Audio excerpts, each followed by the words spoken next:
Це 200.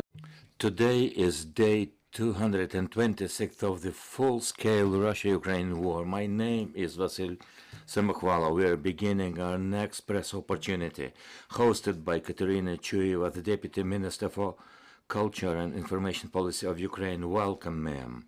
I know that you have joined us to talk about the cultural legacy and the damages it has suffered, and about how the ministry of yours is dealing with the issue. I know that you have a presentation. Could you dwell on that topic, please?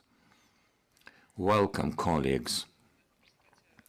The presentation, fortunately or unfortunately, is very brief, but my key messages are relevant to the next stage, not about the statistics per se on the damaged facilities, but this fact cannot be ignored. The first figures I would like to share with you are these.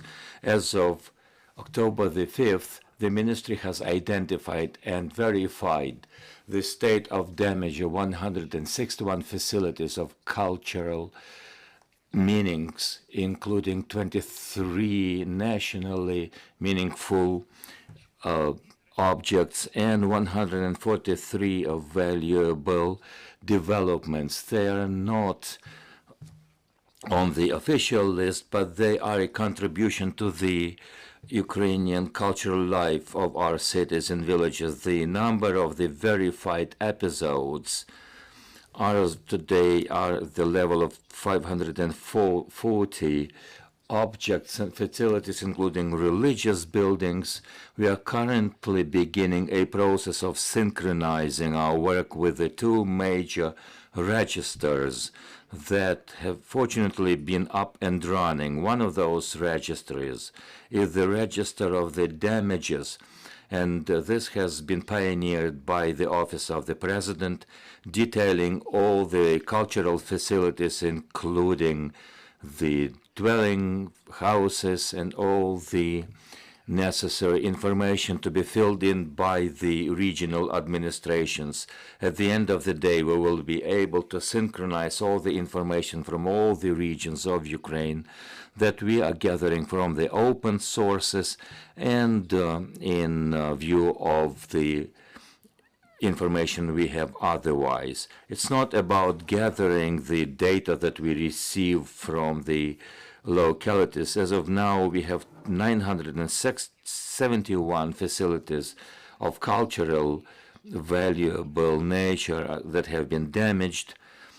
These data are being processed, and after that, we will publish them in the public domain. These are the facilities that have been checked, and this is an official information available from different sources. Local authorities have provided statistics on every territorial community, but we are still figuring out the state of damage, and we are now trying to put together and synchronize all these processes that will be put into the general register. We are gathering information from different ministries, the information that we have received from the activists. We began the process back in March, and this is the web address that is available. Why do we do this? We wanted for all the interested persons to share the information on the damaged cultural heritage. This database is online and is working, and we will appreciate if we receive your feedback, because not always even the local authorities have this relevant information. It is sometimes difficult for them to focus on the cultural heritage while facing the humanitarian disaster in a particular village or settlement. So we appreciate all those contributors, local people, the authorities. My personal thanks go to Timur Bobrovsky, the representative of the recreation place, Sofia Kyivska. He has been helping us to bring all the data into a coherent system.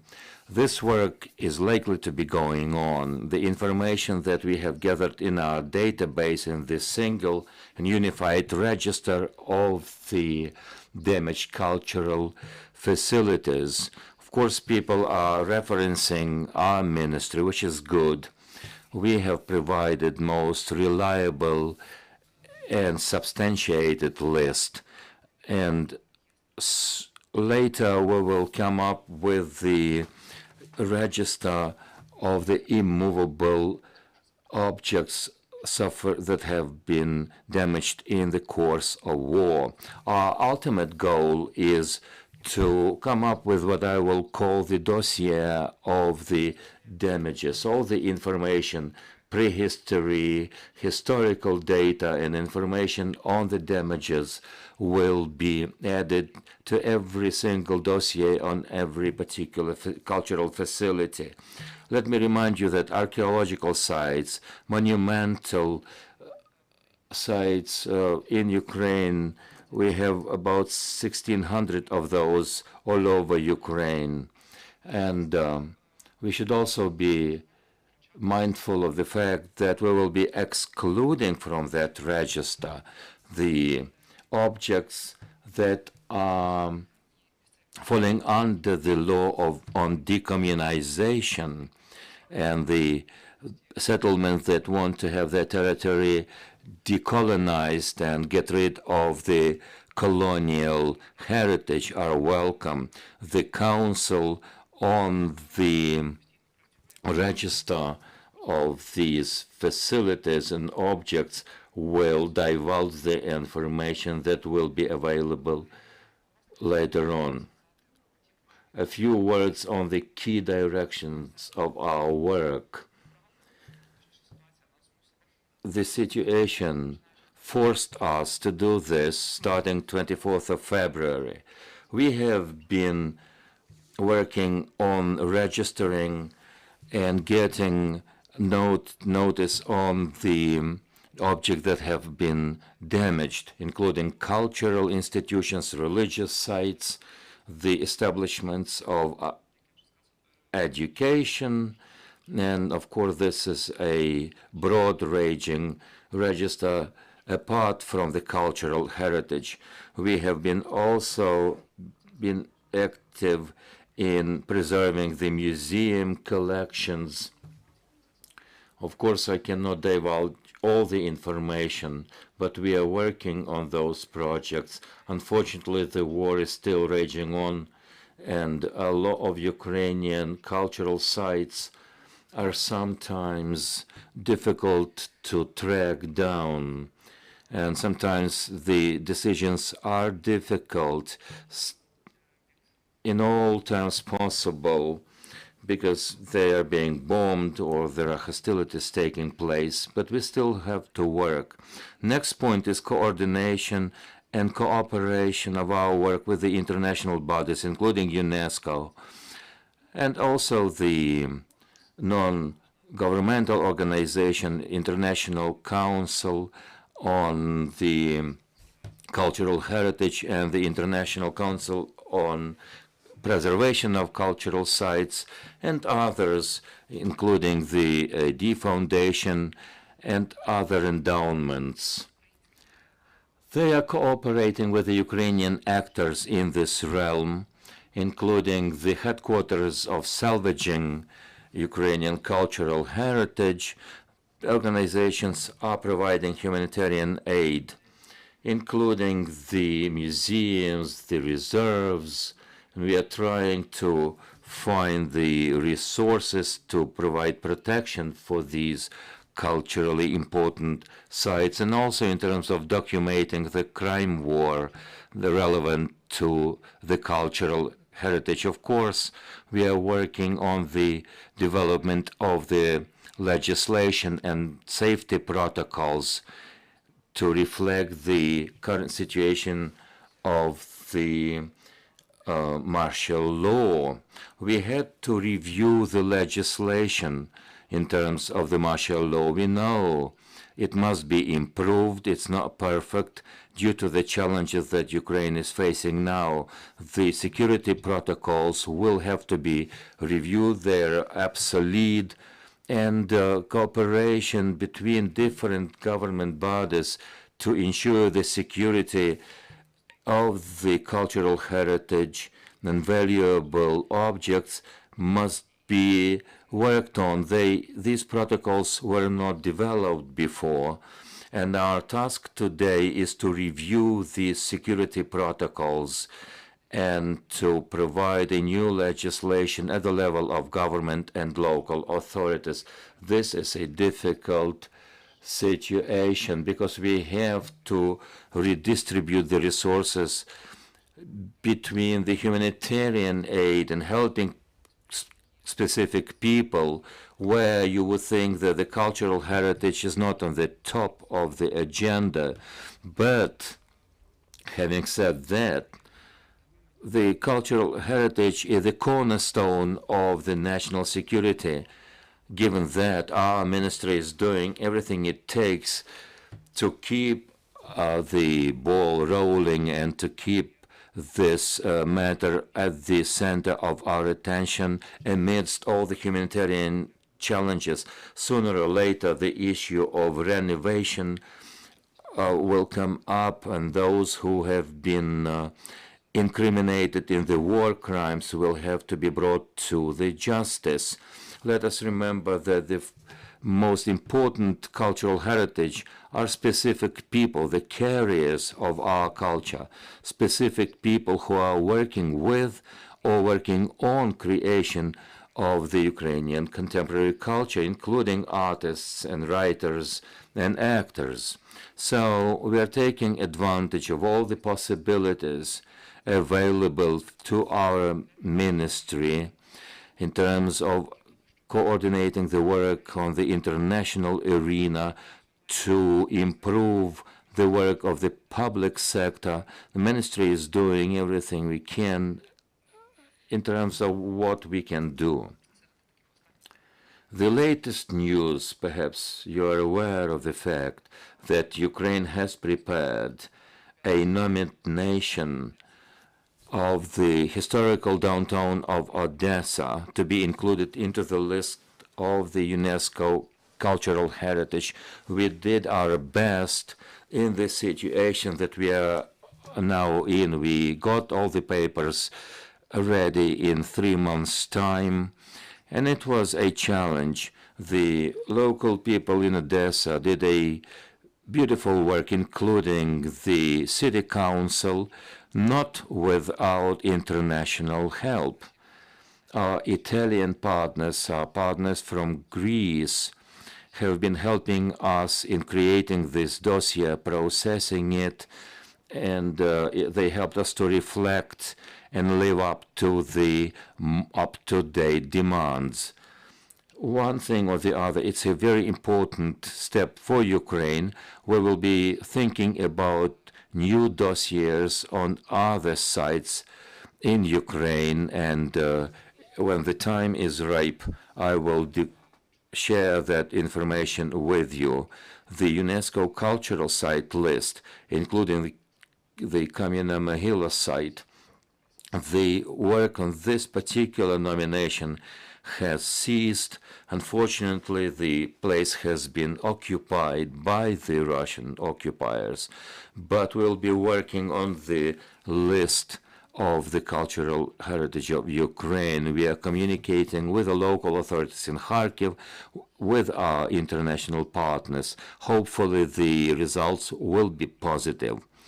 One way or the other, Ukraine will treat the cultural heritage as a resource of something that, as I have mentioned, is the cornerstone of the Ukrainian identity, Ukrainian security, and also provides fantastic opportunities for the future of Ukraine, for the self-fulfillment of the Ukrainian people growing and living here in Ukraine. We will be promoting this project throughout the world as a component of our cultural diplomacy.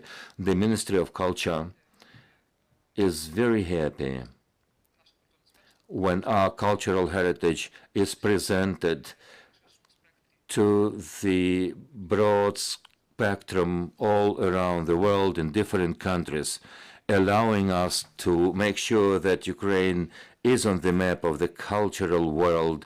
It will also help us to develop qualitatively new way of cooperation with the whole world. Now I would like to brief you on what is available on the slide. The colleagues must take notice of our electronic address on the damaged cultural sites. Let me say a few words on the challenges and the vision for the future. I have mentioned a few of the challenges. The questions related to the cooperation of the bodies of government when we talk about the protocols of the security and preservation of the cultural heritage of Ukraine.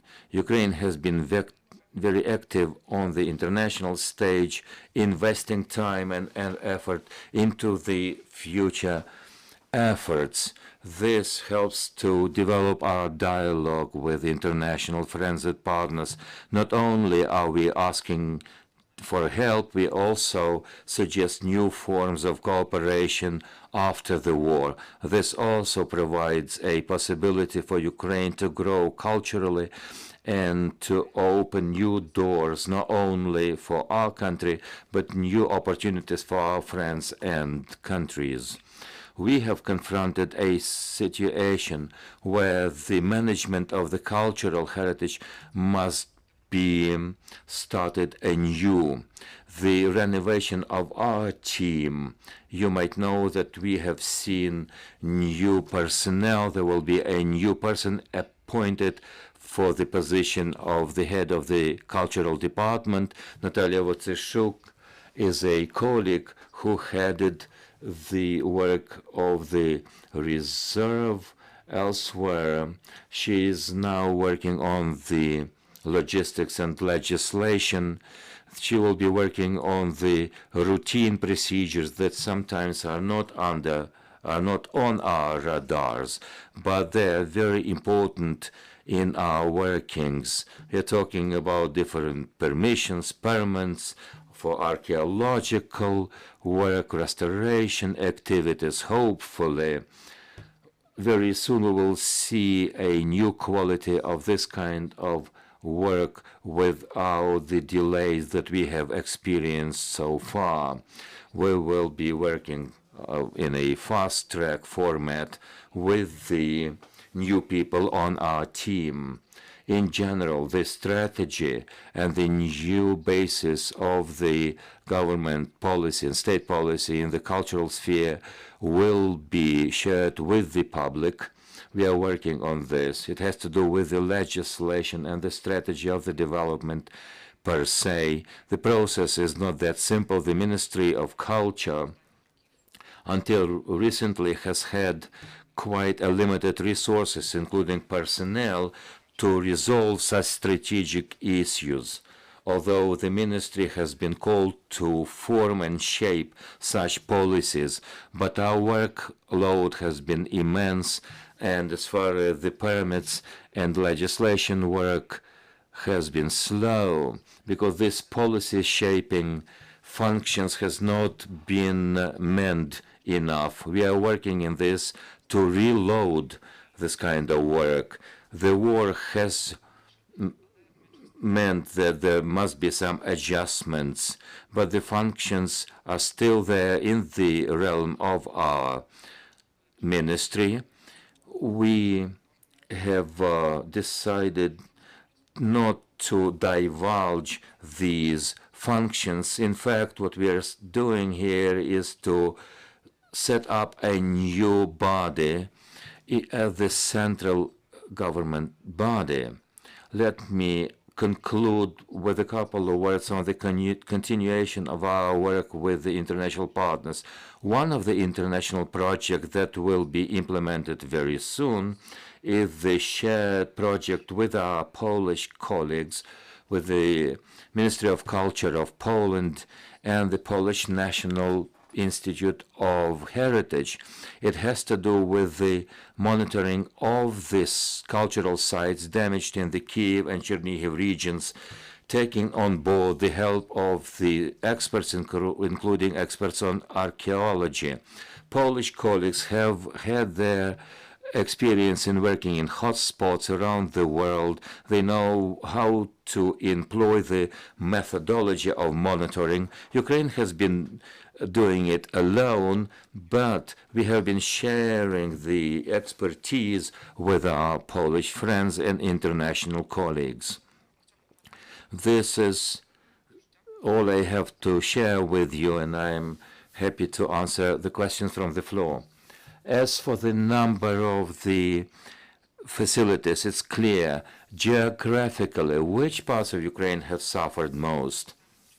Until recently, the leader was the Kharkiv region, given the fact that the territories were under constant shelling, and taking on board the information from different sources that are available, and the territories are under occupation, and it's difficult to communicate with the local people. So Kharkiv region was leading the list. There are a lot of objects that have suffered damages in the Donetsk region, but the information in its full scale is not available. In the city of Izum, the historical center of the town has virtually been razed to the ground. A number of our colleagues have visited the place, and there was a team working there. The people from the local administration, from the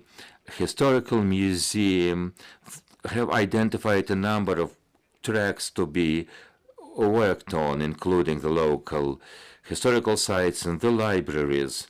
We are now challenged to get the list to track all the damaged cultural institutions.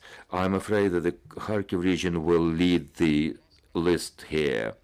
If you were asked to cite the most outrageous 3 examples of the damages to the Ukrainian cultural heritage, personally, not as an official, what would you mention?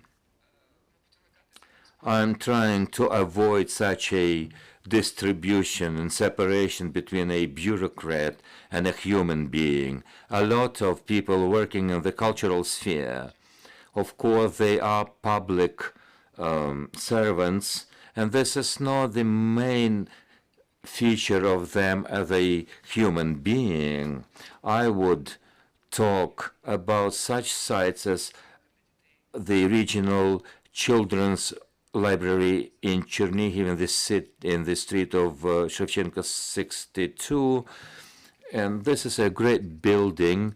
The Ukrainian Heritage Museum. I hope that we will have positive news from there. Both our colleagues and the volunteers have agreed to help that cultural sites. This is one of the museum buildings in that part of Ukraine that was built at the turn of the centuries that housed the state children's library. The building has been seriously damaged, and there must be some emergency work to be implemented there. In terms of architecture, this is an amazing piece of work, and it's also a symbolic building. Second point, I would venture to mention the Mariupol Drama Theater. The value of the building itself is not as symbolic as the whole humanitarian situation around it.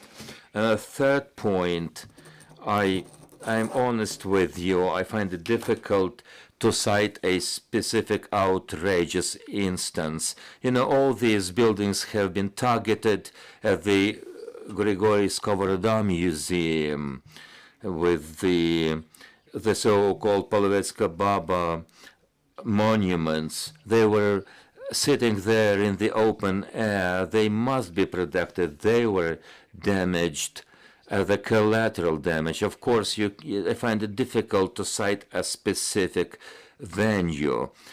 Remember the archaeological sites. The territories are now being demined, and as far as the archaeological sites go, there will be more revelations here. I've got a couple of questions to you.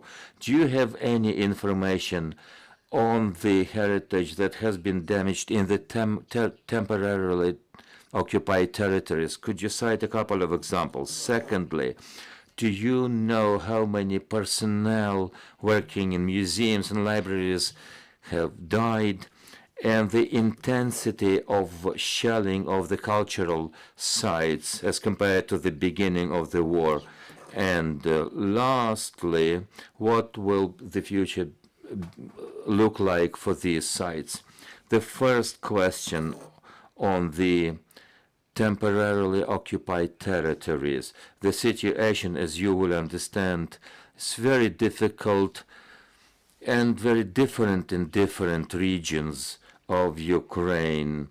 We, of course, focused on specific territories, including Crimea.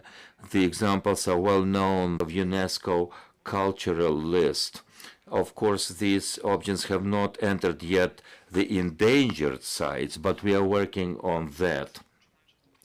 We have been working on that since the war broke out in 2014. There is a gray zone where archaeological sites are being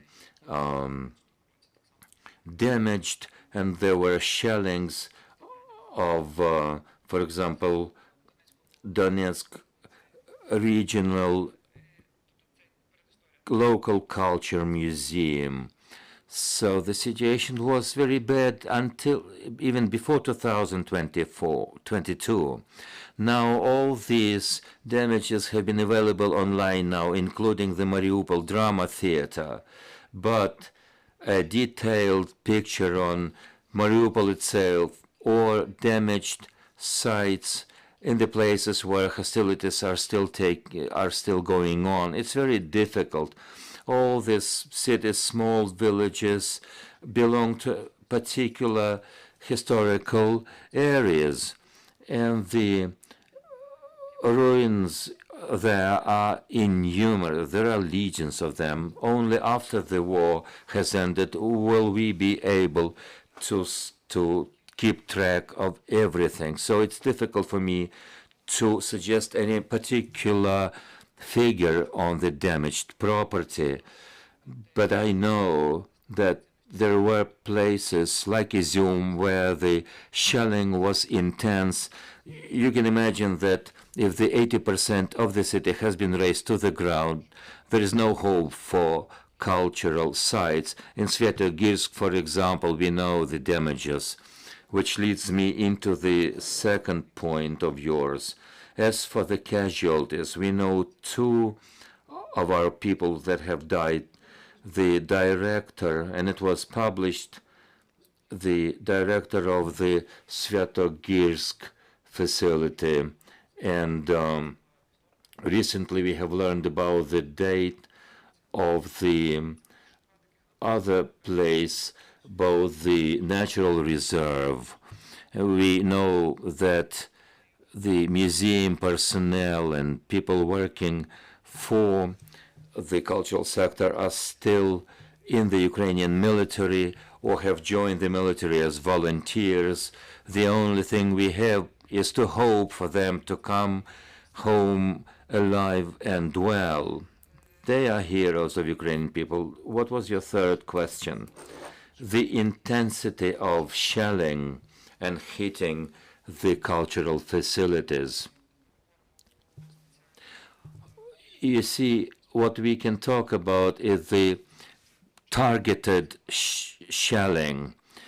It's very difficult to name all of them. I'm not sure whether we can use such a term as collateral damage. This is not the right term, but the intensity doesn't imply any rhythm or sustainability. What we know is that yesterday's shelling of Zaporizhia, the building that was hit yesterday, is on the list of culturally important sites of that city, so it's difficult to track down some trend in these shellings. It's either collateral damage or the result of terrorizing the civilians of the Ukrainian cities. As for your fourth point, this is where I started off today's briefing.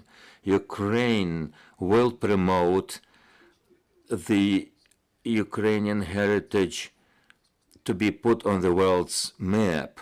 What we have seen over a couple of years was a destruction of the cultural heritage of Ukraine, with all these new buildings being built, all this development in the urban areas and rural areas in Ukraine is a graphic example of what was being done in the realm of preservation or the lack thereof of Ukrainian cultural heritage. We will focus on this particular sphere to change, for the situation to change in terms of legislation and in terms of everyday routine. Hopefully, we will be a fully fledged member of the European Union. We will have to bring our activities in line with the best practices of the European countries. So we'll have to look into the best practices. We will take them on board.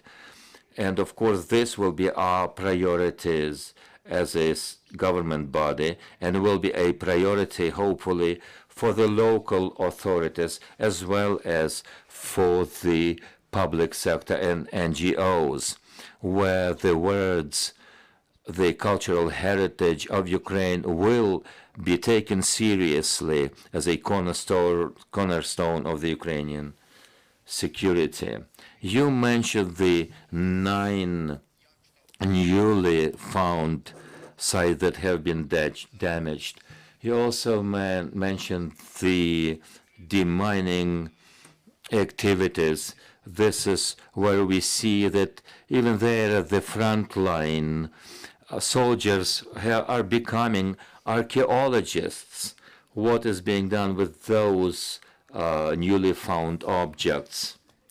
I do hope that all the objects that have been found, all the findings, will be given over to the state.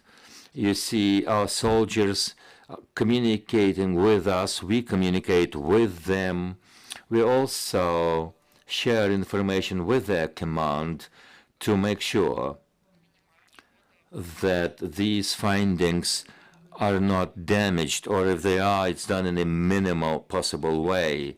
The positions of the Russian forces are now being expected, for example, in Kyiv and Chernihiv regions. As for the findings in general and an overall cooperation of Ukrainian defense and cultural heritage, what we have here is a years-long dream that are also mentioned in the Hague protocols, to the effect that the military must have special divisions taking care of the cultural heritage.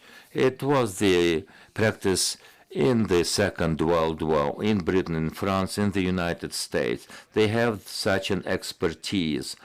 Our NGOs are working on that, and they're in contact with our experienced foreign colleagues working on different mechanisms. It's difficult for us to implement all those tools.